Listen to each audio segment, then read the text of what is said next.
Good morning to all. Today I'll teach about tetralogy of Fallot. It is one of the pediatric condition and it will comes under the cyanotic heart disorder. So I'm very sure you know about tetra. Tetra means four. And logy means study. Then study of the four defects together is called tetralogy of Fallot. So a tetralogy of the Fallot refers to the type of the congenital heart defect. Congenital means present at the birth. Tetralogy of the Fallot is a complex condition involving several association congenital heart defect that occurs due to abnormal development of the fetal heart. It means that this defect is present by birth. ये जब बच्चा पैदा होता है उसके साथ ही इस defect के साथ पैदा होता है. इसमें ये जो टेट्रोलॉजी ऑफ फैलोट है ये चार चीज़ से एसोसिएटेड है. मतलब चार डिफेक्ट एक साथ एक बच्चे के हार्ट में प्रेजेंट होते हैं. उस कंडीशन को हम कहते हैं tetralogy of Fallot. Next we will move to the definition.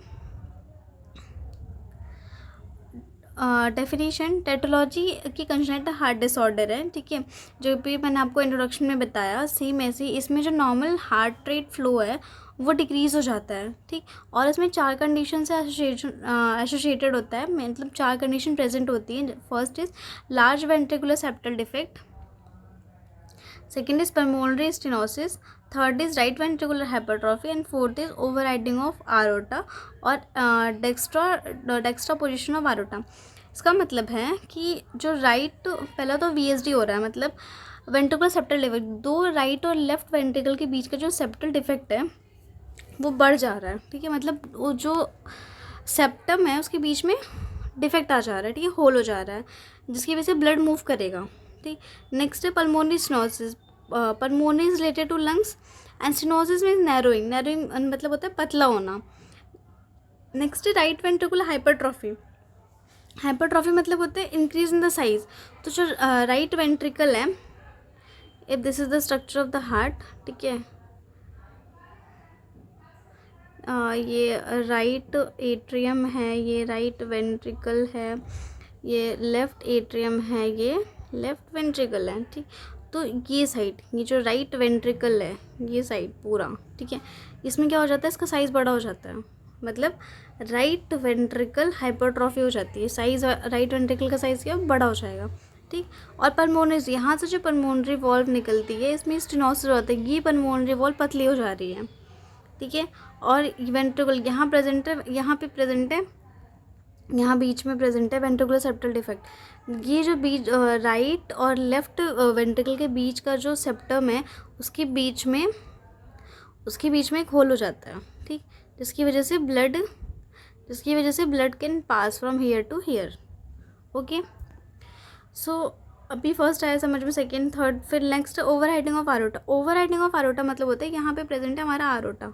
ठीक है, ओवर राइडिंग ऑफ आरोटा मतलब होता है कि आरोटा, ये जो सेप्टम है राइट और लेफ्ट वेंट्रिकल के बीच का सेप्टम है उसके जस्ट अबव प्रेजेंट हो जाता है.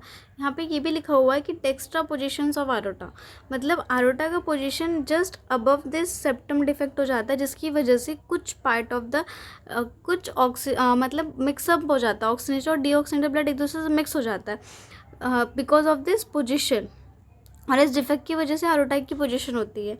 ठीक, तो ये चार डिफेक्ट एक साथ प्रेजेंट है. Okay, next will move toward the incidence.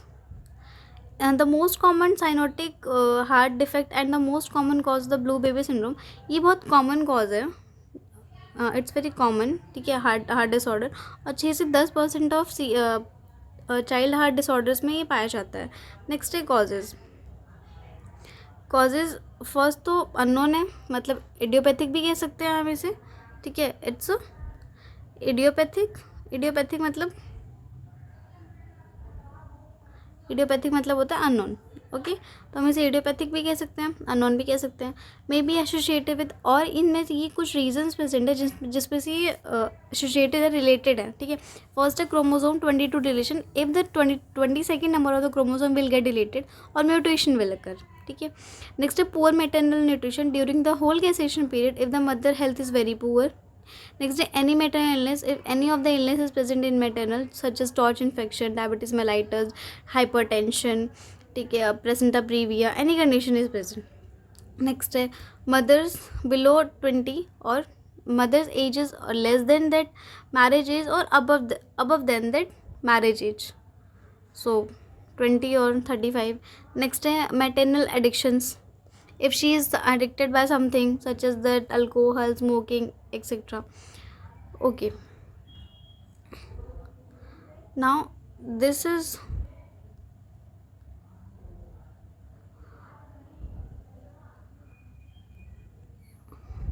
the structure of the heart with the 4 defects.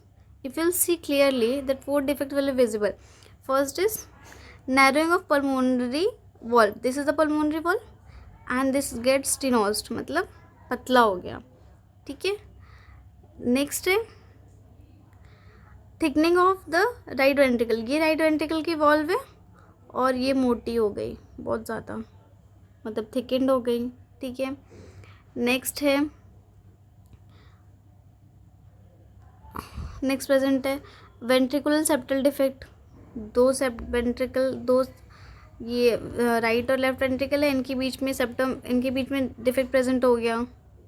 ये राइट और लेफ्ट, ये राइट है ये लेफ्ट है, दोनों वेंट्रिकल है, इनके बीच के सेप्टल में डिफेक्ट आ गया. नेक्स्ट है डिस्प्लेसमेंट ऑफ आरोटा. मतलब आरोटा की जगह थोड़ी सी और ऊपर है बट वहाँ ना जाके थोड़ा सा डेक्स्ट्रो पोजीशन में आ गया, मतलब just above this septal defect के ऊपर प्रेजेंट है वो. इसकी वजह से मिक्सिंग ऑफ ब्लड हो जाता है, लेफ्ट टू राइट शंटिंग हो जाती है और मिक्सिंग ऑफ ब्लड हो जाता है इसमें. Okay. I explained you very clearly and this is the structure of aorta के branches. Okay. Next is one by one we will study all the defects together.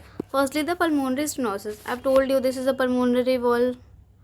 Now this is the pulmonary wall and this gill stenosis. This is a normal heart and this is the pulmonary wall stenosis.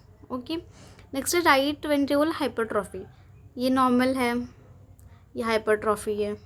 Okay. Next ventricular septal defect. ये normal है, यहाँ पे बीच में hole है. ठीक है. That is ventricular septal defect. Overriding of aorta. ठीक. If you will see clearly you will get to observe this is normal heart.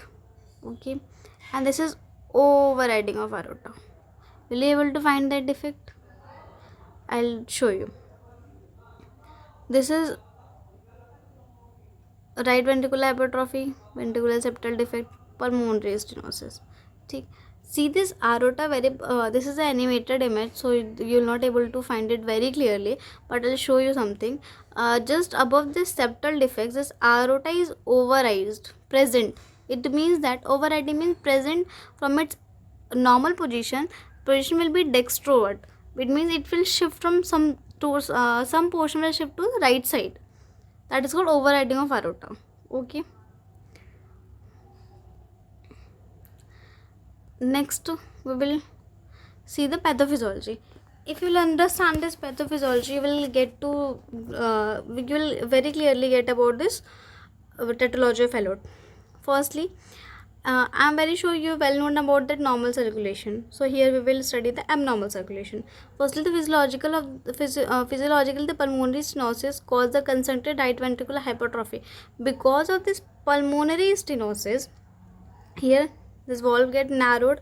Here from the right ventricle, the blood need to move from here. This is pulmonary vein. From here, the blood will go to the lungs. Here lungs is present. Okay, but it get narrowed, so more amount of blood will not flow from this pulmonary vein, so very little amount of blood will flow. So the rest of the blood will stay over here. So because of the increase in the volume of the blood, this right ventricle wall will get increased. Okay, and this right ventricle hypertrophy will occur. Okay, because of this increase in the ventricular pressure. Next, when the right ventricular pressure is high from the left ventricle or aortic pressure, the right to the left shunt to decompose the right ventricle. So, you will see if right side pressure will be increased, so blood will move from right to left. Okay. and in acyanotic disorders, left to right. So you remember this. In the cyanotic disorders, right to left, and in acyanotic, left to right. Shunting will be there. Okay. So once the right ventricular hypertrophy became identical, increasing the severity of pulmonary shunt reduces the flow of the blood into the pulmonary artery and increases the right to left shunt. As I told you, because of the increase in the pressure of the right ventricle, that as the pulmonary vein get narrowed, and the more amount of blood will not flow properly, and the rest of the blood will stayed in that right ventricle, and the pressure will increased, so right ventricular hypertrophy will occur. Next, as the systolic pressure became two ventricle identical, there is a little or no left to right shunt, and VSD is silent. This is what it is saying. As systolic pressure between the two ventricles are identical,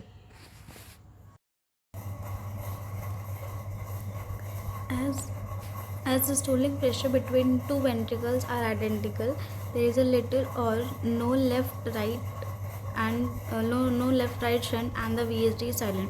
It means that जब systolic pressure बराबर हो जाएगा दोनों right और left ventricle में, तो बहुत ही लिटिल और no amount of blood left से राइट फ्लो करेगा. मतलब ये साइनोटिक डिसऑर्डर है, इसलिए इसमें सिर्फ राइट टू लेफ्ट शंटिंग होगी. लेफ्ट टू राइट शंटिंग बहुत ही लिटिल होगी या फिर नहीं होगी.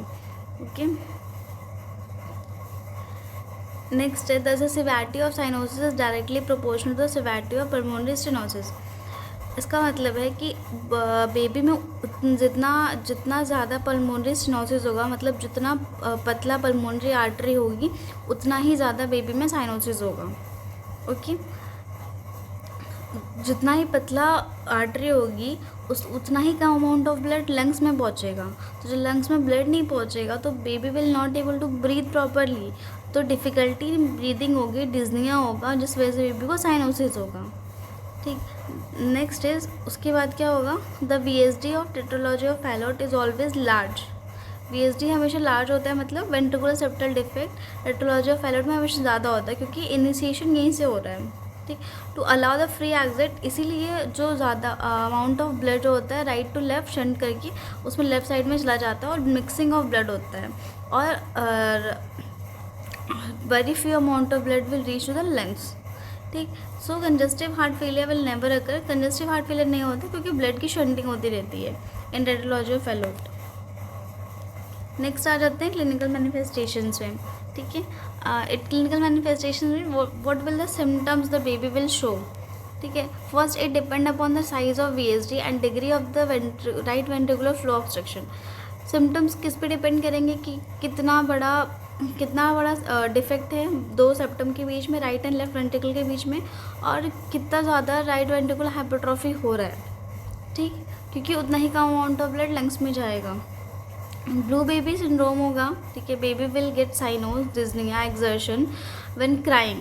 ठीक है. जब बेबी रोएगा उस टाइम पे उसकी साइनोस लिप्स हो जाएंगे, नेल बेड साइनोस हो जाएंगे. ठीक है. जब वो थोड़ी सी भी एक्टिविटी करेगा तो एग्जॉस्ट हो जाएगा. ठीक. Tired easily with exertion, very easily baby will tired with even he will find difficulty in feeding also. दूध पीने में भी उसको दिक्कत होगी. while performing a little activity also baby will got exerted. Normal growth and development, as a normal baby will grow, it will not found in the tetralogy of Fallot patient, because the child with the tetralogy of Fallot will not grow properly. One of the major symptoms that baby will get is the TED spills.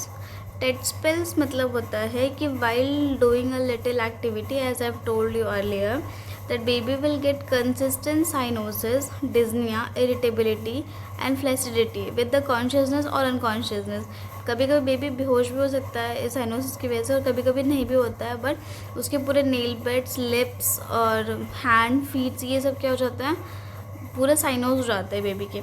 ऐसा कब होता है, जब baby सुबह सो के उठता है तब, और फीडिंग करने से पहले और फीडिंग करने के बाद. कॉज ऑफ स्पेल क्या है कि जब ड्यू टू स्पाज्म, मतलब जब मसल स्पाज्म हो रहा है और a contraction of band of muscle in the right ventricle just under the pulmonary wall, जो राइट वेंट्रिकल है उसमें मसल स्पाज्म हो रहा है, क्यों? क्योंकि उसमें वॉल्यूम ऑफ ब्लड ज़्यादा हो रहा है, क्योंकि जब पल्मोनरी आर्टरी में स्टेनोसिस था, आई शो यू, ओके,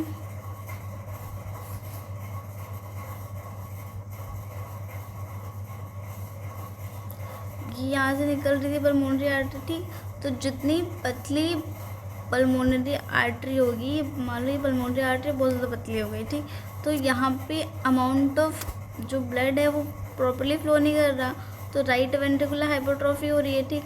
जब राइट वेंट्रिकुलर हाइपरट्रॉफी हो जाएगी तो यहाँ के मसल्स में कॉन्ट्रैक्शंस आएंगे, बिकॉज इसमें वॉल्यूम ऑफ ब्लड ज़्यादा हो गया, तो blood need to flow from here to here, इसीलिए राइट टू लेफ्ट शंटिंग होती है, ठीक।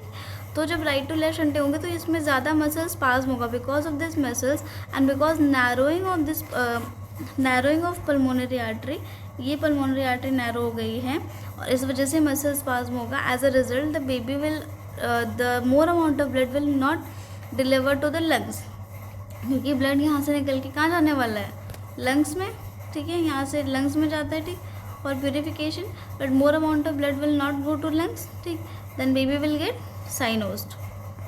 तो ऑक्सीजन की कमी हो जाएगी, ऑक्सीजन की कमी होगी तो बेबी को डिस्निया होगा, डिफिकल्टी इन ब्रीदिंग होगी और बेबी को साइनोसिस होना शुरू हो जाएगा, ओके।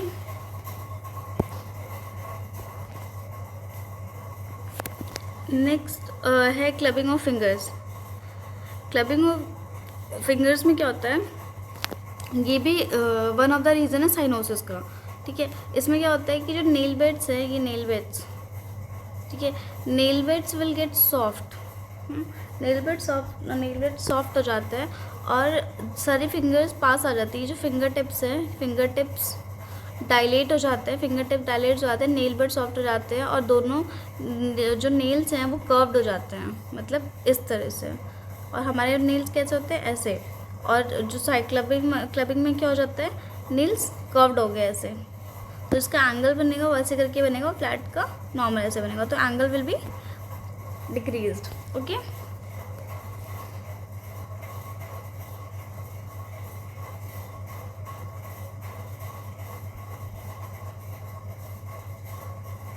नेक्स्ट है diagnostic evaluation. In diagnostic evaluation firstly history collection, physical examination, cyanosis and clubbing. History collection में हम पेशेंट से, patient will not able to speak, तो हम उसके पेरेंट्स से पूछेंगे कि कोई किसी से पहले किसी को है क्या कंजेनाइटल, क्योंकि क्या है कंजेनाइटल डिसऑर्डर है, तो हम उसकी फैमिली हिस्ट्री लेंगे। While getting family history properly you will get to know 50% about the disorder कि हाँ बेबी को कंजेनाइटल हार्ट डिसऑर्डर है, ओके। नेक्स्ट है फिजिकल एग्जामिनेशन। फिजिकल एग्जामिनेशन हम क्या करेंगे, उसमें साइनोसिस और क्लबिंग चेक करेंगे, ठीक। नेक्स्ट है heart sound normal first sound, when you will hurt the heart sound with the stethoscope, पहला हार्ट साउंड आपको नॉर्मल आएगा, बट सेकेंड हार्ट साउंड आपको सिस्टोलिक मर्मर के साथ आएगा, क्योंकि जब ब्लड फ्लो कर रहा था पल्मोनरी आर्टरी के थ्रू, ठीक है, तो उस टाइम पे that pulmonary artery is narrowed, ठीक है, तो blood will not able to eject properly, so उस टाइम पे आपको एक आवाज़ आएगी that will not be properly, pulmonary wall will not open properly, so you will get some systolic murmur sound. Next ECG is right axis deviation and right ventricular hypertrophy. In the ECG electrocardiogram you will find that right ventricular hypertrophy is present, okay, and right side पे थोड़ा deviation होगा। Next है electrocardiography. In electrocardiography identify the overriding of aorta you will find and right ventricular hypertrophy और obstruction in the blood flow. Next है cardiac catheterization.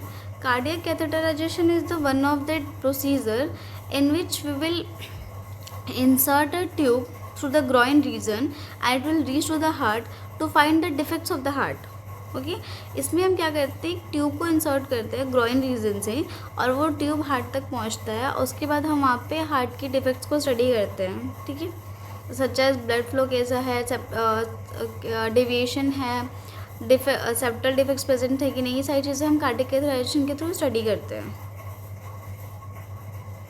Next is boot shape heart. It is one of the clinical feature.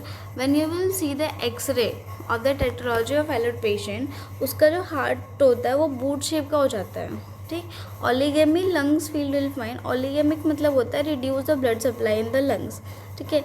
Hilar vessels are few, lungs vessels are also few. Hilar vessel is some of the vessels, it arises from the bronchi और pulmonary walls, ठीक है. और उसमें जो कुछ vessels होते हैं that will found very few, okay, because of lack of blood supply. Next, medical management. What will the management will do to manage the patient? Because treatment, permanent treatment is only the surgery. So while doing medical management, we will manage some situations of the patient. Firstly, monitoring of hypoxemia. Hypoxemia means level of oxygen, because baby is getting cyanosed again and again, okay. TET spells, baby is getting TET spells cyanosis is getting, it is less than 1 minute baby is getting. Next, hemoglobin level and hemocrite value. Through CBC we need to check, because we need to check level of cyanosis, so it will maintain through the hemoglobin only. So we need to check the hemoglobin level and all that blood component volume, that is a hemocritic value in the blood. Next, monitoring for a hypercyanotic episodes. Hypercyanotic episodes 10 to 15 minutes. मतलब baby is getting cyanosis again and again, so we need to check कितनी बार उसको cyanosis हो रहा है, मतलब feeding से पहले, feeding के बाद, while doing any exercise, any activity baby is performing, तो दिन भर में कितनी बार हो रहा है उसको ये, ठीक. Next is balloon dilation, right ventricular outflow tract. Balloon dilation is one of that procedure. इसमें क्या करते हैं, इसमें भी ट्यूब इंसर्ट करते हैं विद डिफ्लेट बलून. उसके टिप पे एक बलून लगा होता है, दैट इज़ डीप, वो भी फूला हुआ नहीं होता है. फिर हम ग्रोइन रीजन से उसको इंसर्ट करते हैं, वो हार्ट तक पहुंचता है, और जहाँ पे भी स्टेनोसिस हो रहा होता है, ठीक है, मतलब जहाँ पर पल्मोनरी आर्टरी नैरोड है, जहाँ पे भी डिफेक्ट फाउंड है, वहाँ तक हम बलून को इंसर्ट करते हैं और वहाँ पे जाके बलून को इन्फ्लेट कर देते हैं, मतलब बलून फूल जाता है and that portion get dilated, तो ब्लड फ्लो होने में आसानी होती है. Next is a treatment of spell. Treatment of spell, it is one of the condition in which we will ask that child to sit in this position. Okay, the child will bend down, knees will be flexed and leg will be flexed, it will connected to the thigh, and the head will be turned one side with the help of pillow. This position will help to increase the oxygenation rate into the lungs, and it will decrease the resistance, and it will increase the oxygenation saturation in the patient lungs, okay. Next is that surgical management. There are three major management. First is the Balelog Tausching operation, second is the port shunt, and third is the water stent shunt. First is in a Balelog Tausching operation, we used to do a connection between right subclavian artery and pulmonary artery. These two arteries will anamorph together, it means they will connect together to increase the oxygenation saturation in the lungs. I'll show you.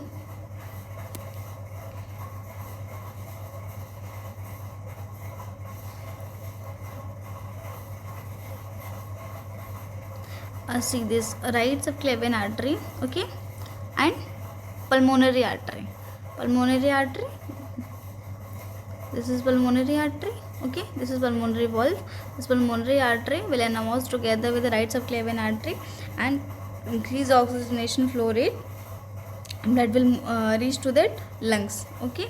Next is a port shunt. In a port shunt, descending aorta is anamorphed with the pulmonary artery. This is descending aorta.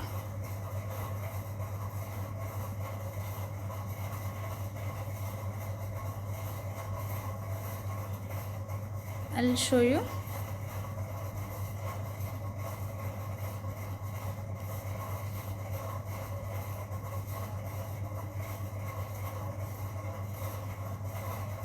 This is